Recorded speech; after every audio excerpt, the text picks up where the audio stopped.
Bueno, como el video de la clase pasada se borró, les explico lo que estuvimos haciendo. La idea era hacer un programa, como les comenté, que pida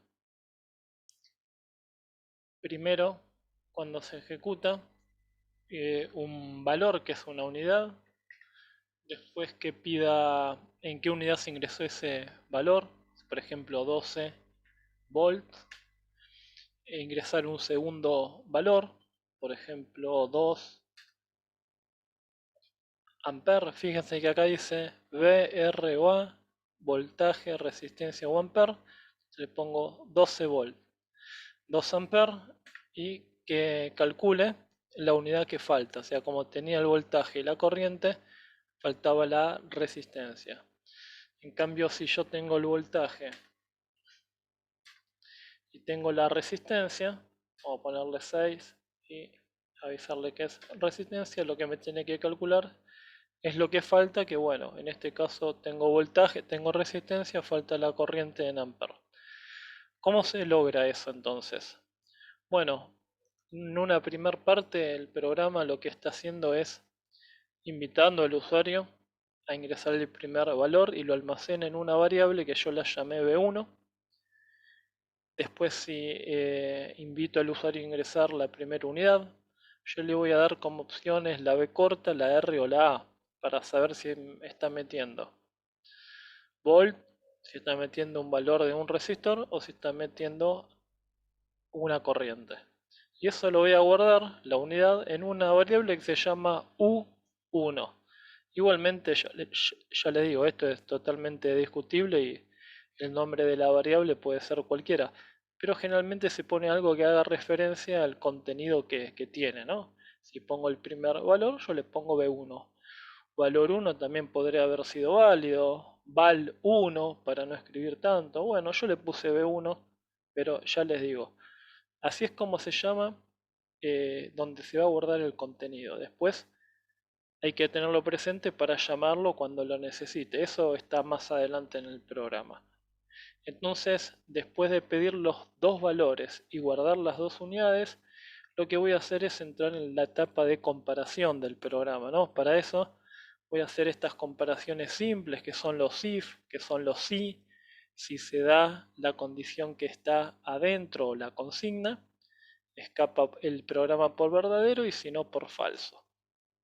En este caso, y una primer parte que hice del programa, lo que estoy haciendo es preguntando si la primera unidad ingresada, que fue la primera que pedí, es igual a la B corta. Entonces me voy a dar cuenta si el valor que ingresó el usuario acá arriba corresponde a una tensión. Si llega a ser afirmativo, que empezó con una B corta, lo que hago es hacerme la segunda pregunta, que fue lo que se ingresó como segunda unidad, para saber qué tengo que calcular. Entonces, en este caso estoy preguntando si la unidad ingresada después del valor 2 es igual a una A, o sea, a ver si se ingresaron amperes.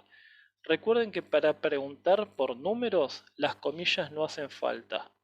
Para preguntar por caracteres o letras sí hace falta. Entonces como yo estoy guardando letras, porque las unidades lo guardo con letras, bueno, estoy utilizando las comillas para que pueda llegar a darse la condición y escapar por verdadero. Bueno, a ver, yo sé que el primero ingresado fue tensión y en el caso de que sea afirmativo que el segundo ingresado fue corriente, lo que me falta es calcular la tercera unidad, ¿no? Voltaje, corriente, calculo resistencia con ley de Ohm. Entonces el valor ingresado en B1 lo voy a dividir por el valor ingresado en B2, o sea, divido tensión con corriente, ¿no? La ley de Ohm nos dice que así es como se calcula la resistencia. Bueno, hago el cálculo matemático, una variable R se va a cargar con el resultado de la división y lo que voy a mostrar en pantalla es el texto R es igual a coma R sin las comillas es el contenido que está guardado en la variable R que llené con la operación matemática en este punto de acá arriba. Y después muestro el texto puro que son para que me quede cómodo. Entonces vamos a ver cómo se ve en pantalla todo eso. Ingreso por ejemplo 12 volt, el ejemplo anterior. Voy a ingresar 2 amperes. Y lo que me va a mostrar es justamente esto, ¿no? R igual a 6. 6 es el contenido de esta variable, la variable R minúscula. Por eso yo que estoy mostrando el contenido de la variable. Y la palabra ohm, ahí con el espacio para que no me quede todo pegadito, termina de darle forma al valor que faltaba.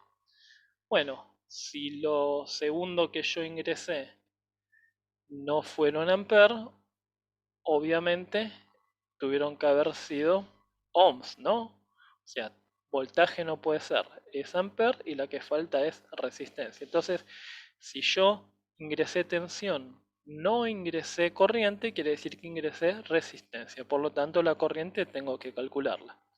Bueno, utilizando ley de Ohm nuevamente, yo sé que igual a B sobre R, por lo tanto determinamos que B1, valor 1, es el valor de tensión, no porque se llame B1, sino que la B es de valor, cuidado con eso. Y que B2 era resistencia. Bueno, hago la cuenta, lo muestro como igual a algo y ahí termina el programa. ¿Cuál es el trabajo de ustedes? Bueno, tomar las otras consideraciones, ¿no? Porque esto puede ingresar o yo puedo poner como que el primer valor no son volts, sino que son amperes. Y el segundo, no sé, volt. Entonces, en este caso, el programa no hace nada porque yo por no, recuerden que yo lo primero que ingresé fueron amperes, entonces al no darse la condición verdadera que lo ingresado fueron volt, escapa por falso y termina. Bueno, lo que yo quiero es que ustedes completen el programa con otras preguntas, de forma que yo cuando ejecuto esto puedo ingresar si quiero, no sé, 2 amperes, 5 ohms, o empiezo con ampere, o empiezo con resistencia, o empiezo con tensión, o sea, le puedo poner al azar valores y magnitudes y que automáticamente se dé cuenta cuál es el que falta y que lo calcule, como hacíamos con esta parte cuando arrancaba con tensión. No es más que seguir haciéndose preguntas y según las respuestas a esas preguntas, bueno, hacer operaciones matemáticas y mostrarlo en pantalla.